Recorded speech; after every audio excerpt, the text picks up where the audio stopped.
Yra vienas fenomenas, kurį aš matau vėl ir vėl.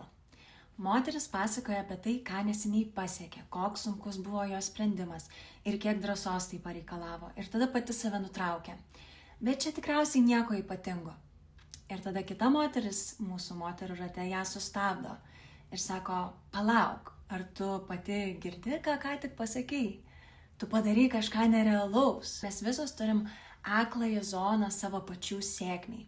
Mes esam taip išmokytos susimažinti ir ieškoti savo trūkumų, kad tiesiog nebegalim adekvačiai pamatyti, kokios galingos esame iš tikrųjų. Kartais tau nereikia dar vienos knygos ar kurso ar seminaro apie savivertę. Kartais tau tiesiog reikia kito žmogaus žvilgsnio, kuris pamatytų tave ne griežčiau, ne švelniau, o tiksliai tokią, kokia tu esi. Taip kad kitą kartą, kai kita moteris tave pagirs, nustok teisintis, nustok save sumažinti. Tiesiog pasakyk ačiū ir leisk tai tiesai nusėsti savo kūne. O jei nori pabandyti pabūti tokioje aplinkoje 8 savaitės, kviečiu tave į mano kuriamą moterų ratą. Info rasi mano bio.